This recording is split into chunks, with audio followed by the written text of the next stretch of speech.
Putin rejected Trump's offered ceasefire in Ukraine to hold referendum on probable territorial concessions. Kremlin leadership's reports of the capture of Mariupol, Mirnorad, and part of Kostiantynivka are revealed as lies, same as it was with Kupiansk. Putin views Belarus as a springboard for an attack on Europe. Russian drones are already flying into west of Ukraine and into Europe, and the number will undoubtedly increase. Look in for more details in our story for you. Putin did not agree to a ceasefire in Ukraine, even a short term, to hold a referendum regarding his own territorial concessions in a peace plan. This was reported by U.S. President Donald Trump. According to him, he spoke with the head of the Kremlin before his meeting with Vladimir Zelenskyy. Not a ceasefire, and that's one of the points that we're working on right now. No, not a ceasefire. He feels that, look, they're fighting and to stop, and then if they have to start again, which is a possibility, he doesn't want to be in that position. I understand that position. The president feels strongly about that or something, but I think we're finding ways that we can get around that. But I understand President Putin from that standpoint. You have to understand the other side. And, I'm on the side of peace. I'm on the side of stopping the war. So according to Putin, Russians are fighting in Ukraine to stop the war they have started in Ukraine, and they are not going to stop for any ceasefire because obviously they want peace and are forced to continue the killings in the name of, that's right, peace. Now that is a perfect example of Russian logic, and President Trump seems to be adored by its natural Russian brute simplicity. Do whatever you want, invade, burn, rape, abduct children. Then just don't forget to say it is for peace sake, and blackmail to go nuclear if anybody dares to be concerned with your background track of a morbid liar and an internationally indicted criminal charged in multiple war crimes and a genocide.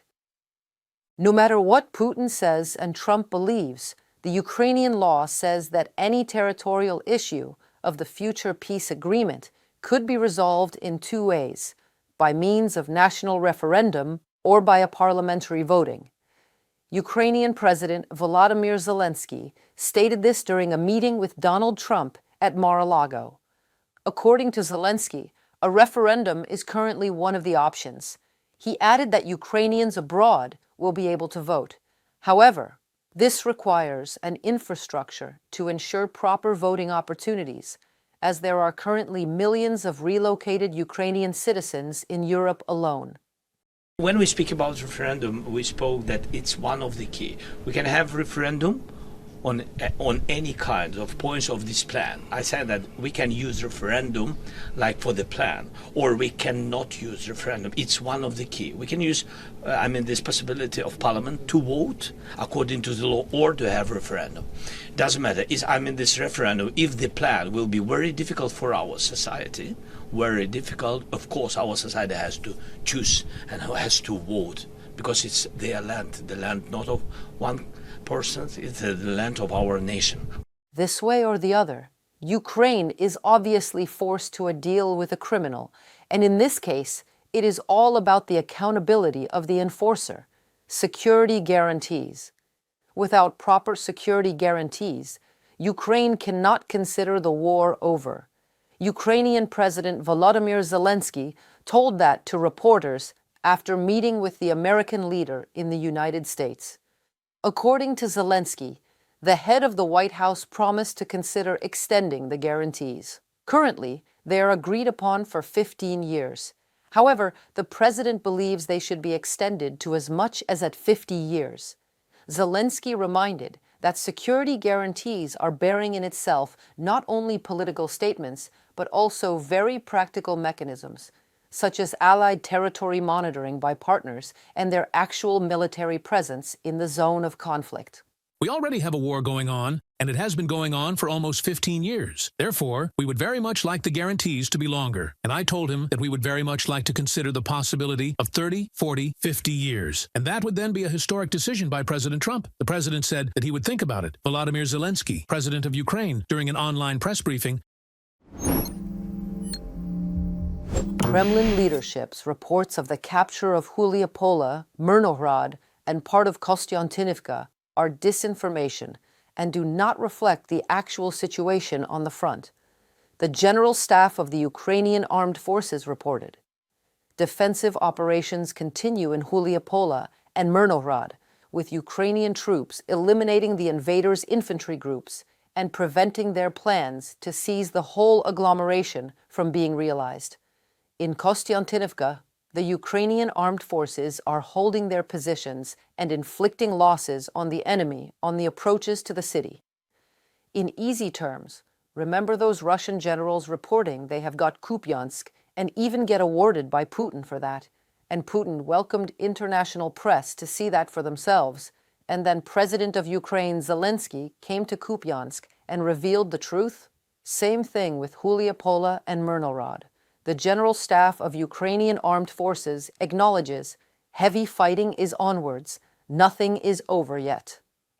It is obvious that Russians' lies are primarily aimed at foreign partners. These processes intensified significantly precisely during the peace negotiations. However, Russian disinformation will not affect the Ukrainian position or further diplomatic work. The actual result of such fake statements by the Kremlin dictator is only the tangible losses of his occupying army, which daily number reaches at least 1,000 killed and wounded Russian soldiers. The armed forces of Ukraine once again urge the use of only verified sources of information and not to be led by Russian propaganda. From a statement by the General Staff of the Armed Forces of Ukraine, false reports from the front line have convinced Putin that he can get victory over Ukraine.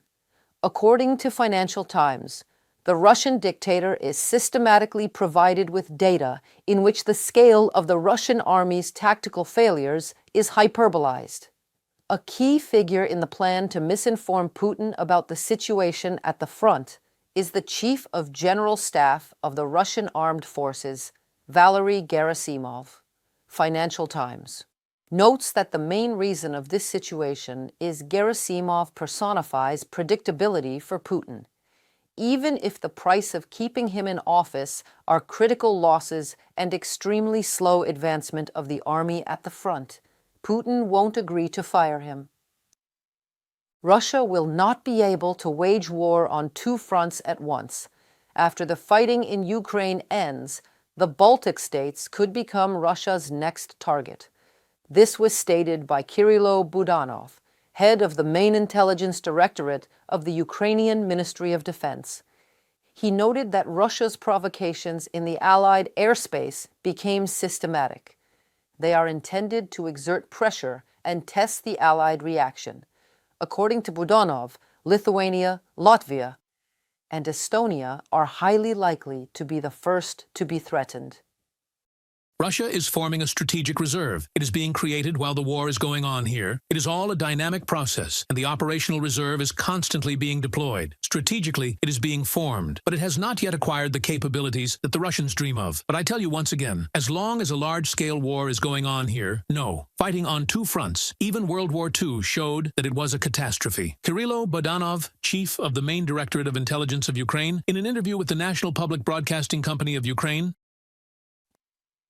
another 1,180 Russian occupiers were eliminated by Ukrainian defense forces in the past 24 hours, according to the General Staff of the Ukrainian Armed Forces. This brings Russian losses in nearly 4 years of full-scale war to a staggering number of over 1,250,000.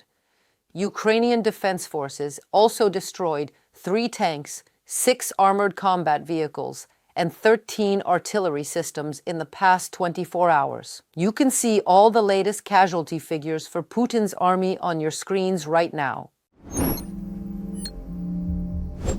Everything depends on who you are, and so you see the world the way you are. Putin is Soviet dictator full of imperial ambitions to restore the empire and to reign it. And so, everything is either an obstacle or an opportunity to exactly that, more war. Putin views Belarus as a springboard for an attack on Europe. Russian drones are already flying in, and the number will undoubtedly increase. Look in for more details in our story for you. Putin views Belarus as a springboard for an attack on Europe. Analysts from the American Institute for the Study of War believe the Kremlin uses the neighbor's territory for shelling western regions of Ukraine. On 22nd December, Russian drones struck railway infrastructure near Korostin in Zhytomyr region, and on 26th December in Koval and Volyn region, aggressor country drones attacked a railway station. A locomotive, freight car, and repair depot were damaged. This is not the first case when drones fly through Belarusian territory, not only against Ukraine, but also Poland and the Baltic republics. For Alexander Lukashenko, there is no room for maneuver. He is completely dependent economically and militarily on decisions made in the Kremlin, and often he is not even informed about what is happening. And it is quite possible that he has to comment post factum on events related to the use of the same drones. On 23rd December, Poland installed the first elements of an anti-drone system on the border with Belarus. Warsaw plans to fully complete the creation of a multi-level drone defense system on its eastern border within 2 years, stated Polish Deputy Defense Minister Cezary Tomczyk. The complex will include machine guns, missiles, and electronic warfare systems. Some of this is for use only in extreme or war conditions. For example, these multi-barrel machine guns are difficult to use in peacetime. As long as Ukraine is defending itself and fighting Russia, Europe is not at risk of war in the conventional, strict sense of the word. What we will face instead are provocations and acts of sabotage, Cezary Tomczyk, Deputy Minister of Defense of Poland, in an interview with The Guardian. By 2028, Poland plans to implement the East Shield project to protect the border with Belarus and Russia's Kaliningrad region. The initiative includes an air component, but is mainly focused on ground defense. As part of the program, Warsaw intends to resume mass production of anti-personnel mines for the first time since the Cold War. The mines are planned to be placed along the eastern border and possibly exported to Ukraine. This was reported by Reuters, citing Polish Deputy Defense Minister Paweł Zelenskyy. Lithuania and Finland are also considering the possibility of producing anti-personnel mines. In March 2025, the defense ministers of Lithuania, Latvia, Estonia, and Poland issued a joint statement on the need to withdraw from the Ottawa Convention banning anti-personnel mines due to security threats to the region from Russia. Finland later joined them.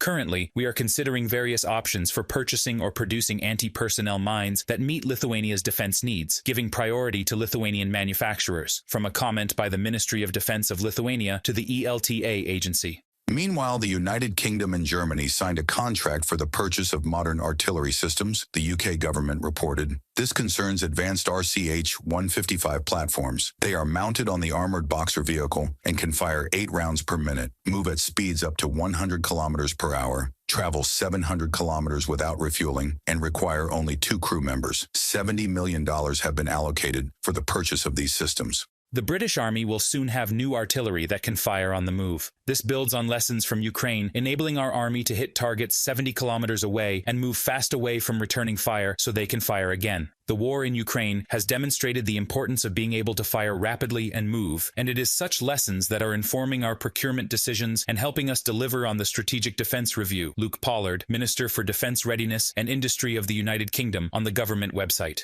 Berlin and London initiated the purchase of artillery systems under the Trinity House Agreement on Defense, which the parties signed in October 2024. German Defense Minister Boris Pistorius emphasized that the European part of NATO must demonstrate solidarity and trust in the face of Russian aggression. Reported by Andriy Dmitrenko, UATV News.